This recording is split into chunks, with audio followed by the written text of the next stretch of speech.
Seen any good movies lately? No! Where would we be without Redlettermedia? Besides maybe living much more productive lives. Part-time. The creators of the Plinkett reviews and Half in the Bag have become more than just obscure footnotes on the internet.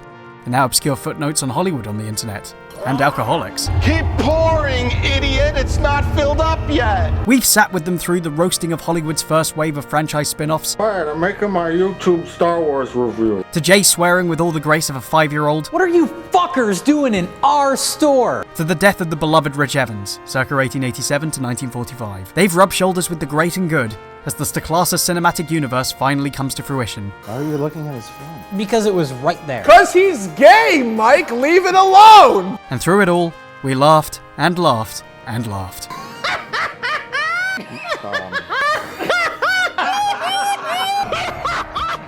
Look at the fish symbol! Their growing popularity has clearly been a boon to their own creative endeavours. In 2015, they released Space Cop. It was, to some, a landmark event in their history. The anticipation of proof that these hack frauds were continuing to do what they loved, even with their growing audience, even if it did take 12 years to make. They proved that if they could get it working, it would be a funnier character than they'd ever had before. Even if they'd never beat Titanic, they'd take their little laser sword out and go to town. It's so dense, every single image has so many things going on. Fuck you, Rick Berman. If you're a fan of RLM, then there's no reason why you wouldn't enjoy this movie. Worth the price of admission just for its third act alone. He starts punching him in the face, and he calls him a motherfucker. But today's discussion of RLM's staying power doesn't really concern this movie. It's this one. Space Cop led me to another film that I felt really needed to be shared, and perhaps elucidates the reasons why these guys are just so likable.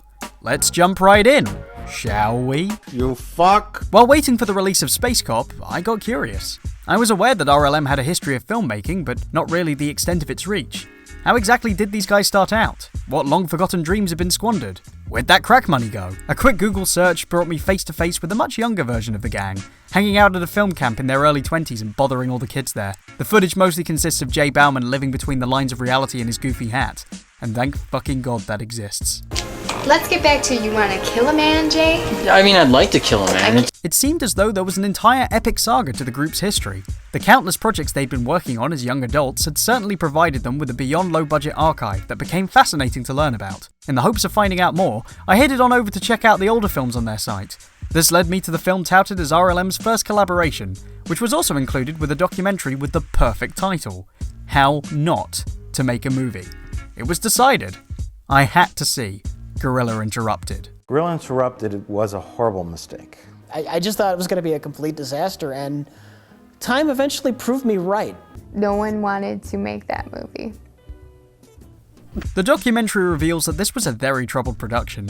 4 wide-eyed young men getting together to produce something, anything, just to collaborate for its own sake. We get a glimpse into the paths they took prior to the shoot, including the kind of movies both Mike and Jay were creating before meeting online.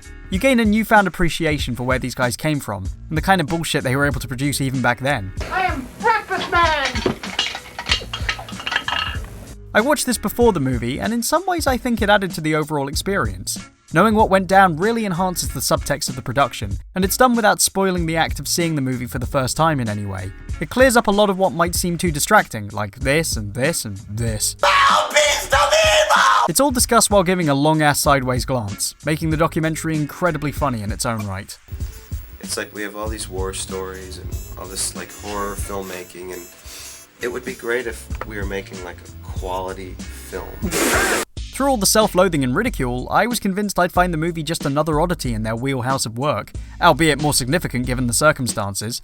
They've certainly produced a lot of goofy content over the years, often starring Rich Evans in some horribly humiliating situation. Alright is alright with me. I was convinced I'd be laughing at the movie in the same way as those, yet instead I found myself, how do I put this, charmed, inspired.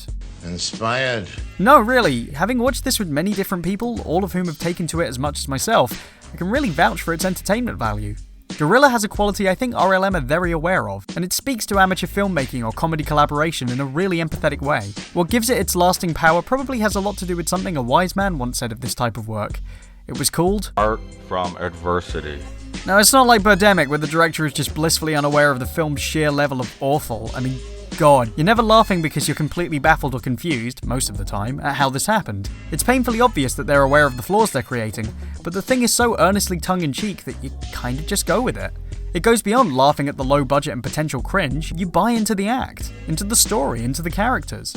Not that the lack of budget doesn't make up some of the fun, the alien scenes are a real testament to that. Alright, now aim the blasters at the city and blow the fuck out of the city. While none of the elements relate to each other in any specific or logical way, they tie together really well thanks to the consistency of the overall voice of the production. Not a sentence I think any of them were expecting to hear about this. Mike, Rich, and Jay just have great chemistry together. It gives the whole thing's tone a unified quality.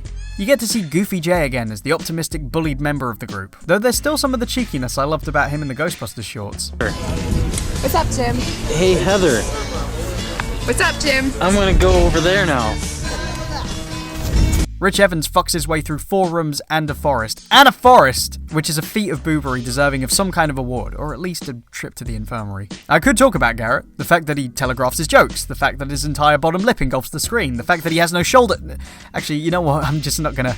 I'm gonna let you experience Senor Spaghetti for yourselves. Trust me, have fun. But the real surprise of the film is actually Mike fucking Stacklasa. I mean, yeah, I know, like, haha, Mike the Clan Stacklasa, Mr. I wanna corrode my liver, but the guy's actually a very charismatic screen presence, his role in Space Cop included. Is this for real? Are you serious? I can't fucking smoke in a police station? Is this real life? You're never quite sure if Mike is playing a part with complete conviction, or if he's being deadly serious. The accent's obviously, you know, whatever, but you really believe in Sid. Mike just kind of melts into the personas he's given. Yeah, you'd like that, wouldn't you? Yeah. Alright, I'm gonna get going then, Sid. I'll see you later. Alright, yeah. Yeah, I'll see you later. Oh, hey, what's this? Is that sauce? Is this saucy McSaucelette sauce bottle? And with that kind of conviction, it may even explain the barbed nature of working with him on set. I mean, you know, maybe it's also because he's got experience as a psychopath. Maybe there's a casual link there, fella. I'm just saying, you know, you might want to keep away from the Dan Aykroyd vodka for a while. Yeah, very nice. Really, it's those performances that carry you through the whole experience, and it was a revelation to see just how well these guys hold up together. They allow for that suspension of disbelief where you can film yourself in your grandma's kitchen and have it feel like something so much bigger. A back garden becomes a battleground for nerds to reclaim their planet. A dowdy house becomes a nebulous environment for a variety of scenarios. Prop up your mattress against the wall and you're in a spiritual center.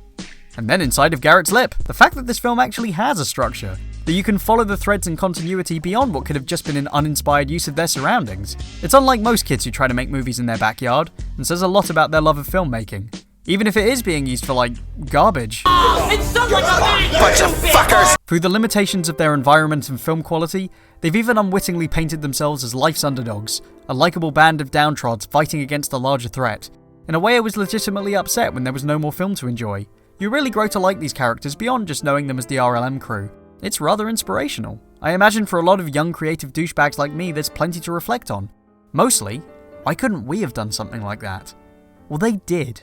And they did it on their own steam. And that's kind of the point. I think sometimes we get too caught up on the technicalities of how to make something deemed good, especially when we're starting out. In most institutionalized filmmaking practices, there's a pressure to be impressive with filmmaking visually, and most of all technologically, to bone up on the correct etiquette and methodology for physically making something to begin with.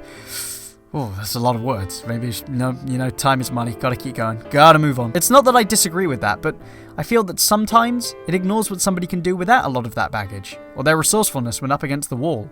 You take 4 kids, limited means, and the pure desire to create, and you get something far more endearing than they probably ever planned.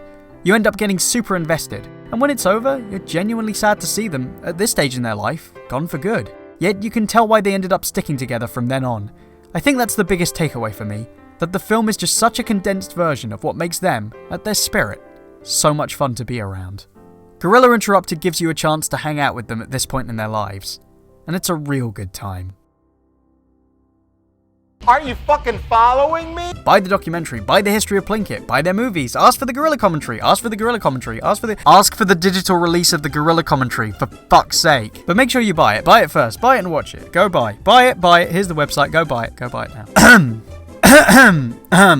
Cough. Okay, there we go. Thanks for watching, everyone. No, seriously, go buy their stuff, man. Support these guys as best you can so that they can pay for Rich's funeral. You know, I heard the costs are through the roof and they got to fly him through and, you know, just write out the check and make it out to cash and send it to my home address. Yeah, so, Rich, can you get... Oh, no! Oh, God!